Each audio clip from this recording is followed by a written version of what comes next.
संस्कृति का लिहाज नहीं है तो भला इस देश का मीडिया धर्म के नाम पर अलगाव का झंडा बुलंद करने में पीछे क्यों रहे। तबलीगी जमात की आड़ में कोरोना के लिए मुसलमानों को गलत तरीके से जिम्मेदार ठहराने में मेन स्ट्रीम मीडिया और सोशल मीडिया में कई खबरें भड़काऊ हेडिंग्स के साथ पेश की गईं और कई फर्जी खबरें छापी गईं, दिखाई गईं। महामारी के वक्त जब देश में स्वास्थ्य सुविधाओं, मजदूरों की हालत, आर्थिक मंदी और तालाबंदी के दौरान हो रही दिक्कतों पर चर्चा होनी चाहिए, तो ऐसे वक्त में टीवी के प्राइम टाइम में हिंदू मुस्लिम एजेंडा लौट आया है। बीते कुछ दिनों में तबलीगी जमात के नाम पर कई फेक न्यूज सो कॉल्ड प्रतिष्ठित मीडिया संस्थानों में चलाई गईं और बार बार पुलिस प्रशासन को इसका खंडन करना पड़ा। एएनआई के यूपी ट्विटर हैंडल ने नोएडा के डीसीपी संकल्प शर्मा के हवाले से लिखा, नोएडा सेक्टर 5 हरौला में रहने वाले जिन लोगों को क्वारंटीन किया गया है उनका संपर्क तबलीगी जमात से था। न्यूज 18 इंडिया के एंकर अमीश देवगन ने इसे रीट्वीट करते हुए लिखा, जमात ने कुछ भी नहीं छोड़ा, आर पार इसे समझने में आपकी मदद करेगा। लेकिन ये खबर गलत पाई गई क्योंकि जिन्हें क्वारंटीन किया गया वे सेक्टर 8 की झुग्गी झोपड़ी में रहने वाले थे और इनका जमात से कोई लेना देना नहीं था। इसी तरह जी न्यूज ने दावा किया था कि फिरोजाबाद में तबलीगी जमात के कुछ सदस्य जो कोरोना पॉजिटिव थे उन्होंने मेडिकल टीम पर पथराव किया। इस खबर के सामने आने के बाद फिरोजाबाद पुलिस ने ट्विटर पर इसे झुठलाते हुए लिखा कि ऐसी कोई घटना नहीं घटी है। इलाहाबाद से आई हत्या की एक खबर को तबलीगी जमात से जोड़ने की कोशिश की गई। न्यूज एंकर दीपक चौरसिया ने अपनी एक टिप्पणी में ये बात कही थी, जिसे प्रयागराज पुलिस ने रिट्वीट करते हुए साफ किया कि इस घटना का तबलीगी जमात से कोई संबंध नहीं है।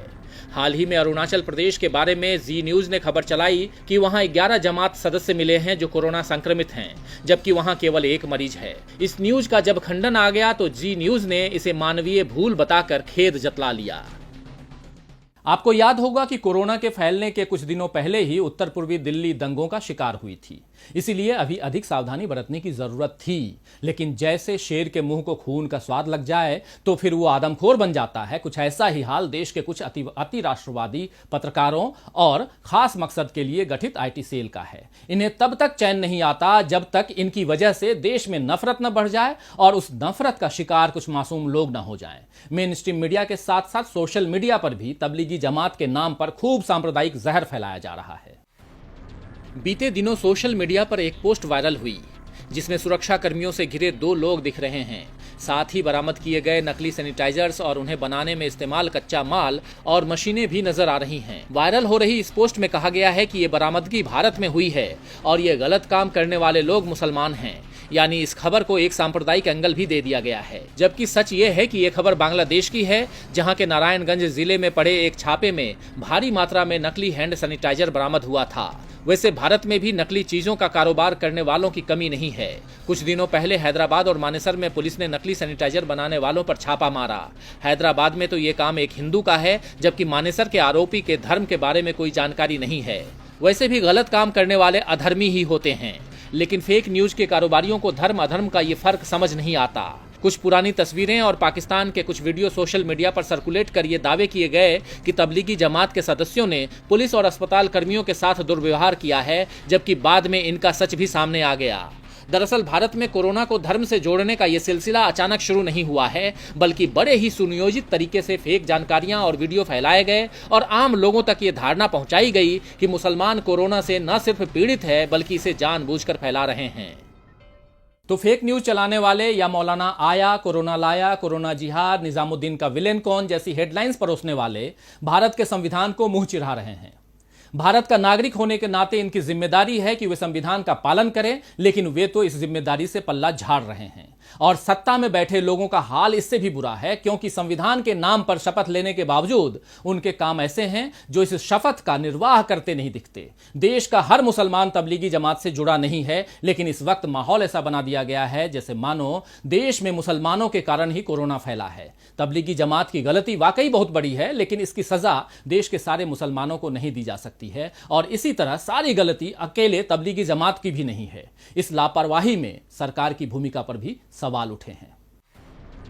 यह दुखद है कि देश के मुसलमानों को बार बार अपनी देशभक्ति साबित करने की जरूरत पड़ती है।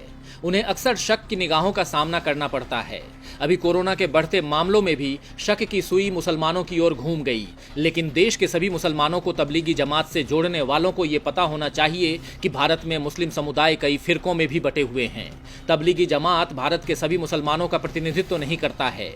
भारतीय मानव शास्त्रीय सर्वेक्षण के प्रोजेक्ट पीपुल्स ऑफ सीरीज के तहत के.एस. सिंह के संपादन में प्रकाशित इंडियाज कम्युनिटीज के अनुसार भारत में कुल 584 मुस्लिम जातियां और पेशेगत समुदाय हैं। इसीलिए इस विविधता को नजरअंदाज नहीं किया जाना चाहिए। जहां तक सवाल कोरोना के बढ़ने का है, तो इसमें तबलीगी जमात की लापरवाही के साथ साथ मशाल जुलूस निकालने वाले या अपने जन्मदिन का जश्न मनाने वाले भाजपा विधायकों की लापरवाही को भी देखना चाहिए। कोरोना के मरीजों को चिन्हित करने के लिए कुछ राज्यों में सरकारों ने बाकायदा चेतावनी जारी की है कि तबलीगी जमात से जुड़े लोग बाहर आकर अपनी जानकारी दें। लेकिन क्या ऐसी ही चेतावनी उन लोगों को दी गई जिन्होंने विदेश से आकर 13वीं का भोज कराया या सपरिवार पिकनिक के लिए चले गए? गाजियाबाद के बीजेपी सांसद और पूर्व केंद्रीय मंत्री जनरल वी.के. सिंह ने तो बीते दिनों यहां तक कह दिया कि गाजियाबाद में तबलीगी जमात के लोगों की वजह से मामलों में बढ़ोतरी हुई है। यह आतंकवाद की घटना है, इनके साथ आतंकवादियों जैसा बर्ताव होना चाहिए। लेकिन क्या उन्हें इसमें गृह मंत्रालय की गलती नजर नहीं आती? महाराष्ट्र के गृह मंत्री अनिल देशमुख ने पूछा है कि कोरोना वायरस के प्रसार के लिए क्या अमित शाह के नेतृत्व वाले केंद्रीय गृह मंत्रालय को जिम्मेदार नहीं ठहराया जाना चाहिए? दिल्ली में तबलीगी मरकज के बिल्कुल नजदीक निजामुद्दीन थाना है। इसके बावजूद उन्होंने इसे क्यों नहीं रोका? क्या इसके लिए केंद्रीय गृह मंत्रालय जिम्मेदार नहीं है? यह सही है कि तबलीगी जमात में लोगों के जमा होने और फिर